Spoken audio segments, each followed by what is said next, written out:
Welcome to the Not Old Better Show. I'm Paul Vogelsang, and this is episode number 448. Today's show is brought to you by Skylight Frames. As part of our Health, Science, and the Arts series, we'll be joined today by David Leventhal, who is the program director and founding teacher of the Dance for PD approach. Before we join David Leventhal, I want to give everyone a National Science Foundation update from the front lines of COVID-19, and perhaps some good news, too. As we've all been following the news reports, we're all wearing masks, social distancing, and ordering for delivery in.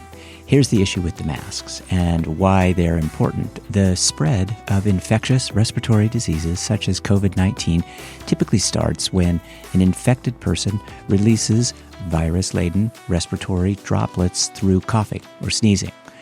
To further slow and even prevent the virus from spreading, we need to greatly reduce the number and activity of the viruses in those just released respiratory droplets. Hence the masks. And current masks worn by individuals provide a physical barrier, reducing the number of escaped respiratory droplets that would become a new source of infection after entering the atmosphere or landing on objects and surfaces. But through a rapid funding grant from the National Science Foundation, a new self-sanitizing medical face mask is being developed to deactivate viruses on contact. This new mask mitigates the transmission and spread of viruses. How does it do it? Dr. Birgit Schwenzer, thank you very much for your time today. I want to talk to you about this new mask that has been developed. And the mask itself, it actually mitigates, I understand it from my own research, it actually mitigates the transmission and the spread of the viruses. So how does it do that? What's the science behind this with respect to this ability to deactivate viruses on contact? The science behind it is materials chemistry. We've learned over the last couple of weeks that people mainly get infected through respiratory droplets that carry the virus when you sneeze or cough. And the researchers at Northwestern University had the idea to stop the spread of the virus right at the source, meaning at the mask. You know how everybody says, my mask protects you and your mask protects me? That is exactly what the researchers are going after. This is not just a mesh that physically stops the virus, but the researchers are developing a film that, when you breathe through, loads the respiratory droplets with a little bit of acid. And as the droplet shrinks, the acid then gets more concentrated and destroys the virus. Thank you for that. So what about the safety of this acid, the antiviral agent and chemicals on the mask, and the safety, I guess, for those wearing the masks? The chemistry principle behind it is when you exhale, and let's say you have this film on the outside of your mask, you exhale warm air, which activates the chemical, releases tiny amounts of acid into the droplets, and the droplets carry through to the outside of the mask, where they then are deactivated. When you inhale, you have cold air that you inhale, which does not activate the release of these tiny amounts of acid. There should not be an issue with it, but at this point, I can't say for certain what it is. This is something that needs to be studied either by Jiajing Huang and his group or by other researchers that pick up on this development. And the mask is described as self-sanitizing. Is that correct? And when you refer to the acid, I'm assuming that that's the sanitizing agent. How long does the agent actually last? How long can a mask wearer have the mask on and still have this effect? I know what the researchers originally proposed, and it is actually a very nice chemical because it changes color when it is active, when it can still release these tiny amounts of acid compared to when it's completely depleted. So somebody would visually see that this mask add-on is no good anymore, and then you can expose it to acid gas to recharge it into the active form, put this sticky patch or whatever the delivery mode will be back on the mask and keep wearing it. So you don't have to throw away the whole mask. You can recharge this add-on to the mask. So this add-on, that's what's referred to as kind of the drop-in solution. It's almost a filter that attaches to the mask? Yes. I imagine it as a sticky pad that goes on the mask, but that is my imagination how it could work. It might also be that you have a pocket in your mask where you can insert it.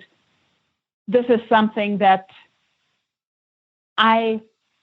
from my program's point of view, are not too concerned about. This goes into the actual development of the mask, and that is not what the solid-state and materials chemistry program, which I'm a program director for, focuses on. We focus on the fundamental understanding and developing the materials chemistry for the add-on, and then we leave it to other researchers or our PIs to collaborate with somebody to figure out what the best way of applying this new method is.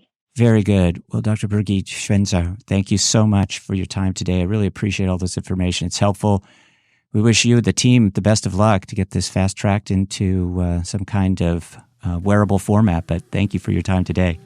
Thank you, Paul.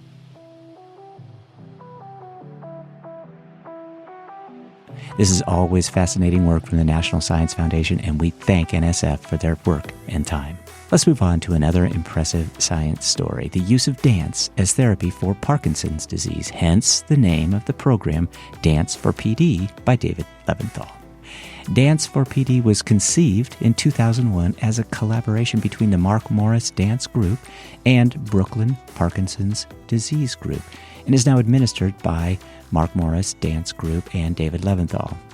Dance for PD was born from the idea that people with Parkinson's could benefit from the insight and specific techniques and methods used by dancers to guide their own bodies and minds. Dance for PD strives to increase coordination, balance, flexibility, and strength through music and movement from a broad range of dance styles. In classes led by professionally trained dancers and musicians, participants experience the grace, fluidity, and power of dance in a social, joyful, and supportive environment. Dance for PD's fundamental working principle is that professionally trained dancers are movement experts whose knowledge about balance, sequencing, rhythm, and aesthetic awareness is useful to persons with PD. Let's welcome to the Not Old Better Show via internet phone, founder and director of Dance for PD, David Leventhal. David Leventhal, welcome to the program. Thank you. It's really good to be with you, Paul. Thanks. Good to be talking to you today as well. I guess my first question, we are right in the middle of all of this stuff, but how are you and your family doing? Everybody kind of surviving and doing okay with all of the self-distancing and social distancing and isolation as it is? We are. Thanks for asking. So we're all at home here in Brooklyn, New York, and we're all very busy with our work, which has pivoted entirely to online virtual spaces. Our 8-year-old son is learning online for second grade. Both my wife, Lauren, who dances for Mark Morris's company, and I are both doing a lot of teaching online and creating all kinds of resources. So it's a busy house. We've turned into a broadcast complex here. And we try to get outside to our local park once a day as a family. You know, that little park has become a kind of a village square. People go out and we see the same people every day and keep our distance and wave for them and do our activities outside. So it's been okay. Well, good. Well, I'm glad to hear that. Yes, I agree. Thank goodness for those parks and for some of these spaces where we can just have a little bit of contact with one another. And I want to talk about your world, the world of dance for Parkinson's, dance for PD. And I'd like you to tell us a little bit about it. I think many in my audience are going to be aware of PD movement and its elements of cognition, and we'll get into all of that. But they might not be so familiar with the dance aspect of it. So maybe you could tell us about that, and then I think importantly to tell our audience where it's available. Sure. So Dance for PD started in Brooklyn. We had just opened a dance center in Fort Greene, Brooklyn, and we really wanted that center to be open to the community. Right? So not just a space for the professional company to rehearse or professional dancers to come train, but really for anybody who wanted to engage in high-quality music and dance experience. And one of the people who walked through our door was a woman named Oli Westheimer. Oli is the founder and was the executive director for the Brooklyn Parkinson Group. And Oli had a vision. She really listened to members of the support group that she led in Brooklyn, and what she heard was that with Parkinson's, people really had a sense of losing their identities, losing their connections, losing a sense of themselves. And she was thinking about an activity that would bring people together socially, but also give them something that was meaningful, purposeful, and gave them a different sense of themselves, not as patients, but as people living in the world, as active, engaged older adults. Oli had a dance background, and so when she was thinking about this topic, she thought a lot about what dancers did. First and foremost, she was aware of dancers being social beings, right? We work together, we dance together, we connect, we use eye contact, we touch. So she knew that the social element was really strong, but she also thought about all of the strategies that dancers use to move, things like coordination and musicality and imagery, sequencing, thinking about patterns. And the more she knew about Parkinson's, the more she thought dance would be particularly appropriate for people living with Parkinson's, as those elements start to become more challenging for people with Parkinson's. So she was really operating on a hunch. In 2001, there was no research on the impact of dance on Parkinson's, and very little on the impact of physical activity in general. All of that research has come out in really the last 15 years. So when she approached us, it was a bit of a gamble. She said, would you consider offering a dance class for people with Parkinson's? But I don't want it to be a therapy class. I don't want a clinical perspective. I want it to be a real, honest-to-goodness, rigorous arts experience, a dance class taught by your company members. And we all said yes as an organization. Our executive director, Nancy Umanoff, said, we'd love to do it. And we will provide the dancers and a musician and studio space. So we started that year. I was one of the first teachers along with my colleague, John Higginbotham. And we started offering classes once a month with this very clear goal, which was to offer a dance class to people with Parkinson's without it being about Parkinson's. Right? So the class was a creative experience, an artistic experience. It was bringing in all the dance training that we had as professional dancers. It was perhaps slowing things down and making them accessible to people, but it was still offered at a very high artistic level. And when people arrived in that class, they were in the Mark Morris Dance Center. They were surrounded by company members, by other people taking class. This was a non-clinical space. It was a space that said, you are a dancer. You are an artist. You are welcome here. And we started hearing right away how valuable it was for people to be part of a dancing space, to be included in the artistic community of the Mark Morris Dance Group, and to be treated as dancers, not as patients. And that was really the foundational principle, whole program I found, and it is still the pillar that keeps the program what it is today. So a lot of people say, well, why dance? Well, how's it different from exercise? Well, dance and exercise have overlaps. I mean, they're both physical activities. They address issues like stamina and strength and flexibility. But dance goes a lot farther in the areas of cognitive skill. And it's those places, I think, that are often forgotten about by the medical community when they're talking about or trying to treat Parkinson's. So there are actually a number of treatments for the motor skills, which include challenges in walking, gait, tremor, slowness of movement, things like social isolation, cognitive change, challenges in being able to express oneself through your face or through your voice. Those are things that start to go away as well. And that's a place where dance really can come in, because dance is a full-bodied, fully mindful activity, right? When we dance, we're not just going through a sequence of movements that repeat. We're thinking about a sequence, a sentence of movement that also is trying to say something, right? It's trying to express something. It could be an image. It could be telling a personal story. It could be playing a role. For example, being a Jet in West Side Story. It has a certain physicality. And so when you're doing those movements, you are telling a story through your body. And that makes it so much more engaging, I think, than a traditional exercise intervention. We use music not just as a background beat, but as a sequencing guide, right, telling us how the steps progress through the movement, also giving us a sense of expressive context. What are we trying to say through our bodies? What is this music telling us, and how do we translate that through our bodies to say something meaningful? And finally, I think there's the social element. Yes, you can go to a gym and work out, still on your bike, or you're still on your treadmill doing your own thing. In a dance class, you're constantly interacting with others. You're sending them physical signals. You're responding to other people's signals. Before COVID-19, we were using touch and partnering. And there's a sense of really working together as a community to create an artistic experience together.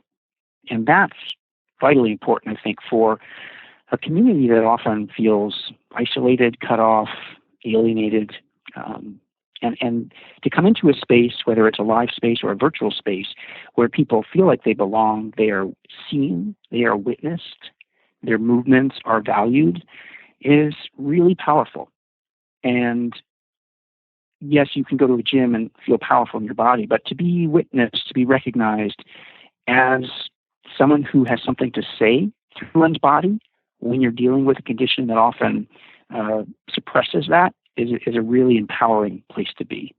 But on the cognitive side, I think what we're asking people to do in dance is considerably more challenging than a lot of traditional exercise interventions. We are asking people to sequence many movements together, always in an accessible way, but to think about movement A, movement B, following movement C, etc.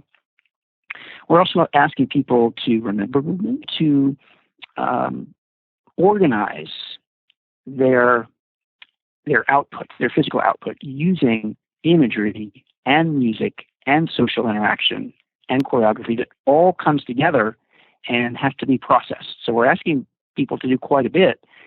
Again, always in an approachable, accessible way, but it's there's a lot to chew on in this class. Are still eager to learn. They're still eager to try new things. There may be more challenges, but there's still a lot that individuals can do and can share. And so the cognitive work is, I think, one of the most distinct elements of what dance can do for people with Parkinson's and for others. We're going to take a break, but we will be right back with David Leventhal. We'll learn more about David Leventhal's program, Dance for PD, and we'll hear David talk about how to get your family involved when needing more support from Dance for PD. Very helpful. Please stay tuned. Hey, it's Paul. And as I say, we'll be right back with guest David Leventhal. But Mother's Day is coming up. And while I talk a lot about my mom here on the show, My mom lives 2,600 miles away, clear across the country. My mom is nearly 90, still walks her dog, plays the accordion beautifully. And despite the distance, my mom and I are close, but as well as I know her, I know that at 90, there aren't a whole bunch of great gifts to give her for Mother's Day. It's an important day as a son or daughter, but difficult to find the right gift, which is why I love the skylight frame. And that was just the perfect gift for my mom. I know because I was so excited to give it to her. I gave it to her already. Before sending it to my mom, I set it up, preloaded it with photos. It is super easy. The idea, of course, is that the skylight frame is a touch screen photo frame you can email photos to, and they appear in seconds, so my mom can see all of the favorite moments that my family shares with her. My mom can tap the heart button right on the frame, and it lets me know that she loves that specific photo. This makes the frame interactive, and it is so fun to use. You know, I stay in regular contact with my mom, but the phone lacks that necessary visual, and video chat just doesn't cut it. So I can send photos to a custom email address, and each image is uploaded instantly for my mom to see. It is a really easy way for my mom to see what we're up to all the way across country, and for us to stay connected with my sons and my wife Gretchen. It's a great way to feel close to those you love, even when you're separated. And you can share the custom email address, and multiple people can send photos to the frame. So it's a great way to keep large groups of friends and families in touch. Look, there seems to be no end to our social distancing at the moment. This is such an isolating time as we are just trying to keep all of us, including my mom, safe and healthy. But the skylight frame gives my mom a little glimpse of us every day. And then when we talk on the phone, she can talk to the boys about the pictures we send. This skylight frame is 100% satisfaction guaranteed. If you don't love your skylight frame, they'll offer you a full refund. And now, as a special holiday offer, you can get $10 off your purchase of a skylight frame when you go to skylightframe.com/old, OLD, and enter the code OLD, old. That's right. To get $10 off your purchase of a skylight frame, just go to skylightframe.com/old and enter old. All this will be in the show notes. As I say, all this will be in the show notes. So please check it out. Support our sponsors. And remember, happy Mother's Day to everybody. We're back with David Leventhal, Program Director and founding member of the Mark Morris Dance Group program, Dance for PD. We're going to put links up to where you can find out more information about David Leventhal, about Dance for PD. The website is danceforpd.org. David Leventhal, last question for you. Tell us about, in addition to the website, give us some advice about what you would have our audience do to get both themselves involved and those that perhaps are afflicted with PD. And where's the best place to look for a possible class as we kind of break through this COVID-19 issue? Where can we get some additional information? Are you talking about like sort of like right now where they would find a class, or sort of in the future if we return to normal? I think probably in the future, because I think what I'd like to do is I'd like to direct them to the website for right now, because I think that's where they're going to get access. And then you mentioned the phone number of where they can get some phone support. It's not quite the same as a viewable class, but maybe in the future, where can people find out some additional information about classes in their local area? Yeah, sure. Okay. We now have Dance for PD classes in more than 300 communities in 25 countries around the world. So wherever you are, there's a decent chance that there's a class near you. And if there isn't, we always encourage people to reach out to us and say, hey, there's no class here. How do we go about starting one? And in many cases, the initiation of a new class has come from someone with Parkinson's or a family member who says, I'd really like to have this in my community. I found out about your program. I've used your DVDs and I love it. And I really want to do this here. How do we go about doing that? And a lot of the work that we do is building connections in those communities, finding people who might be qualified to teach, training those people, and then helping them start classes. In communities where there are programs, if you can't find it on our website, you can also check in with your local Parkinson's support group or regional Parkinson's association, of which there are many in this country, in the U.S. We do offer a lot of resources, both online. We also offer at-home DVDs. You can pop in a DVD and dance with us, and those have gone out to all over the world, and a lot of people use them on a daily basis, also as a way of having some kind of daily practice in between the live group classes. A lot of people use those DVD resources just as a way of staying moving and active and engaged and musical during the rest of your week when you're waiting for the next live class. So it's really heartening for us to see how empowered people are in the Parkinson's community to set things up for themselves in carving out your own path and finding a way forward for yourself that is built around your interests and your needs.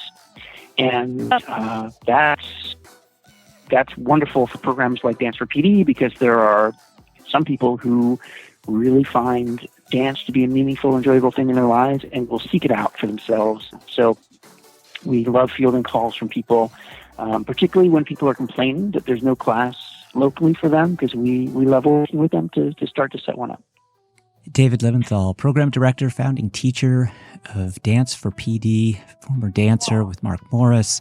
We so appreciate your time and all the innovative work that you're doing on those for those with Parkinson's disease. But thank you so much for your time today, David Leventhal. It's such a pleasure being with you. Thank you for the opportunity to share my passion with your listeners and to let people know about this program that I feel so passionately about. So I really appreciate the time and the opportunity. Thank you.